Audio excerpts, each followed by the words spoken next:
रावलपिंडी के जो 7 कौमी और 14 सूबाई हलके हैं जिनमें धांधली का इंकशाफ मुल्क पाकिस्तान में जो है सियासी इस्तेहकाम आ जाएगा। इंतखाबात 8 फरवरी को हुए थे और आज 17 फरवरी है। पाकिस्तान का नया वजीर आज़म मुंतखब नहीं हो सका है। इलेक्शंस में धांधली का सिलसिला इस बार भी मुल्क पाकिस्तान में टल ना सका। कमिश्नर जो है रावलपिंडी लियाकत अली चट्टा साहब जो है अपने जो कुर्सी है उससे मुस्ताफ़ी हो चुके हैं।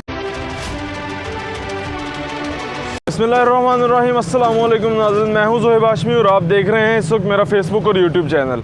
आम इंतखाबात के बाद से एक नज़रिया ये था, एक तासुर ये था कि मुल्क पाकिस्तान में जो है सियासी इस्तेहकाम आ जाएगा, लेकिन इस वक्त जो सूरत हाल है, इंतखाबात 8 फरवरी को हुए थे और आज 17 फरवरी है। इसके बावजूद पाकिस्तान का नया वज़ीर आज़म मुंतखब नहीं हो सका। इलेक्शंस अभी तक जो है जारी हैं और ऑफिस से जो रिज़ल्ट है वो मुकम्मल तौर पर वसूल नहीं हो सके। फॉर्म 45 तो आ गया, लेकिन फॉर्म 47 के जो चर्चे हैं वो आवाम में आज भी बड़े मशहूर हैं, लेकिन जो फॉर्म 47 की वसूली है वो भी तक नहीं हो सकी। उसके पीछे क्या वजह है उसके बारे में बात करेंगे और आज एक जो सबसे अहम खबर है उस हवाले से भी आपको आगाह करेंगे। सबसे पहले अगर बात की जाए आम इंतखाबात के हवाले से, तो वोटिंग जो है वोटिंग शफाफ तरीन अंदाज से करवाई गई और इसमें जो है तमाम अदारों ने अपनी जो बखूबी तौर पे जो है खिदमात जो है सरअंजाम दी। लेकिन इसके बावजूद जो है इलेक्शंस में धांधली का सिलसिला इस बार भी मुल्क पाकिस्तान में टल ना सका। कोशिश ये की गई थी मीडिया की तरफ से भी और तमाम इदारों की तरफ से भी कि कम से कम इस बार जो मुल्क पाकिस्तान में इंतखाबात होने जा रहे हैं उसके बाद कोई भी जमात ये दावा ना करे कि हमारे साथ जो है धांधली हुई है, हमारे वोट जो हैं वो बेचे गए हैं या फिर ज़ाया किए गए हैं। लेकिन ये वाहिद इलेक्शंस मुल्क पाकिस्तान में ऐसे हैं जिसके बाद हर जमात ये दावा करती है कि धांधली हुई है, जीतने वाले भी और हारने वाले भी।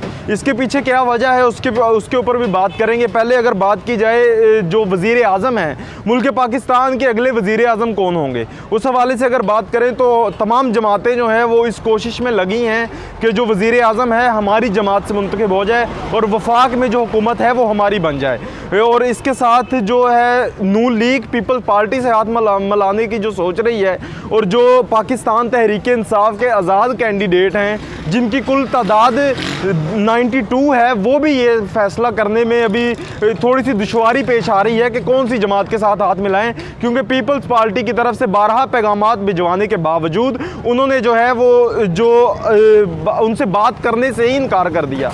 बानी PTI जो हैं उन्होंने उनसे बात करने से, एक टेबल पर बैठने से इनकार कर दिया है और अब जो है वो JUI यानी जमात इस्लामी या फिर जो मौलाना फजलुर रहमान साहब की जमात है उनके साथ हाथ मिलाने का सोच रहे हैं। अब इस पर सवाल भी उठते हैं कि इमरान खान साहब, अगर आज आपने उनसे हाथ मिलाना था तो गुज़िश्ता अपनी कैंपेन्स में जो आप उनके खिलाफ बातें करते रहे हैं, जो आप उनके खिलाफ नारेबाजी करते रहे हैं, क्या वो गलत था?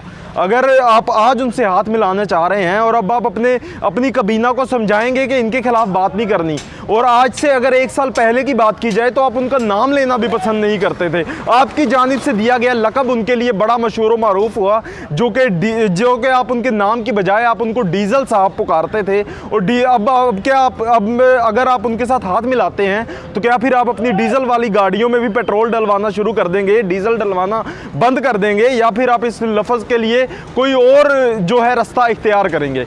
इससे पहले अगर आपने सियासत की बात करें, आपकी सियासत की बात, तो इससे पहले शेख रशीद के साथ आपके ऐसे ताल्लुकात थे, लेकिन जब वो आपके साथ एक टेबल पर आए तो सब कुछ आपने भुला दिया। अब आप मौलाना फजलुर रहमान साहब के साथ हाथ मिलाने जा रहे हैं और देखते हैं सियासी इस पर क्या गहमा गहमी क्या नज़र आता है। अवाम जो है तहरीक इंसाफ के साथ जो जुड़ी है वो क्या करती है, उनका रद्द-ए-अमल क्या होता है, या फिर वो इस बार भी जैसे कि शेख रशीद को अपना लिया था वैसे ही मौलाना फजलुर रहमान को भी अपनाते हैं, या फिर इस पर अपना जो रद्द-ए-अमल है वो जाहिर करते हैं। अब अगर बात करें इंतखाबात के हवाले से, तो इंतखाबात में एक जो बड़ी खबर जिसका जिक्र मैंने आगाज़ में किया, आज जो एक बड़ी खबर आ रही है वो ये है कि कमिश्नर जो है रावलपिंडी लियाकत अली चट्टा साहब जो है अपने जो कुर्सी है उससे मुस्ताफ़ी हो चुके हैं। लियाकत अली चट्टा साहब ने एक जो प्रेस कॉन्फ्रेंस की है उसका भी कुछ क्लिप है, वो भी आपको दिखाते हैं। लेकिन उससे पहले आपको ये बता दें कि रावलपिंडी के जो 7 कौमी और 14 सूबाई हलके हैं जिनमें धांधली का इंकशाफ लियाकत अली चट्टा साहब ने किया है और वो इस पर अपनी कुर्सी भी छोड़ चुके हैं और वो खुद को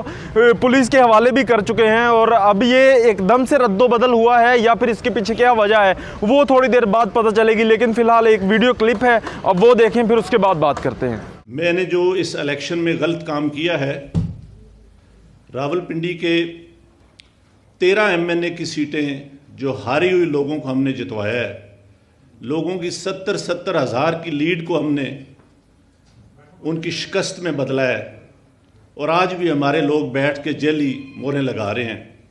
मुझे रावलपिंडी के कचहरी चौक में सजाए मौत दी जानी चाहिए और मैं जो इतना बड़ा जुर्म किया है इसके लिए मैं अपने आप को, जो क्राइम मैंने किया है, अपने आप को मैं पुलिस के हवाले करता हूं। आज सुबह की नमाज के बाद एक दफ़ा मैंने खुदकुशी करने की कोशिश की है और जो मैंने इस डिवीजन के 13 एमएनए जो हारे हुए थे, 70 हज़ार की लीड से हारे हुए थे, उन पे जेली मोहरें लगा के हमने इनको दिया कि ये शेरवानियां सलवा के जाके मिनिस्टर बनते फिरे। जी, तो वीडियो आपने मुलाहिजा की। अब बात करते हैं, लियाकत अली चट्टा साहब ने एकदम से इस्तीफ़ा दिया और उससे पहले एक प्रेस कॉन्फ्रेंस, जिसके पहले किसी को नहीं पता था कि लियाकत अली चट्टा साहब जो आज कमिश्नर रावलपिंडी से मुस्ताफ़ी हो चुके हैं, अपनी कुर्सी छोड़ चुके हैं, उन्होंने ये प्रेस कॉन्फ्रेंस मुस्ताफ़ी होने के लिए रखी थी।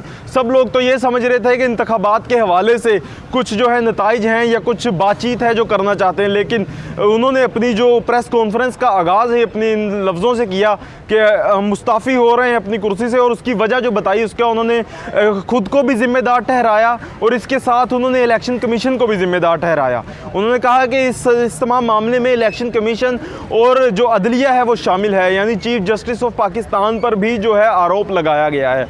अब देखना ये है कि वो इस पर क्या आगे क्या फ़ैसले होते हैं, क्या इस पर रद्द-ओ-अमल होता है इदारों की जानिब से, और जो है सरकार कौन बना पाता है मुल्क पाकिस्तान में।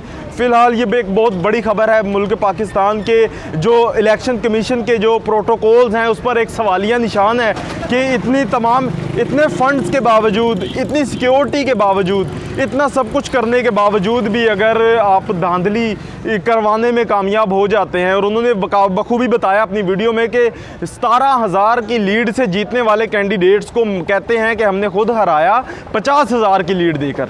अब ये अगर इस जो है पॉलिटिकल सिस्टम में जो पोलिंग सिस्टम था इलेक्शन कमीशन का, सबसे महफूज तरीन पोलिंग सिस्टम में ये हो रहा है, तो फिर क्या ही बात है कि आगे जो इससे अगले जो इलेक्शंस होंगे वो कितने शफाफ होंगे। और अब रावलपिंडी में देखते हैं ये हैं कि दोबारा इलेक्शन होते हैं या फिर इन्हीं नताइज के साथ हम कौमी असम्बली और सूबाई असम्बली की नशिस्तें उन लोगों को दे देते हैं जो कि सिर्फ पैसे और ताकत की जो है ताकत के बलबूते पर आकर कुर्सियों पर बैठे हैं। इसी के साथ मुझे दीजिए इजाज़त। अल्लाह निगहबान।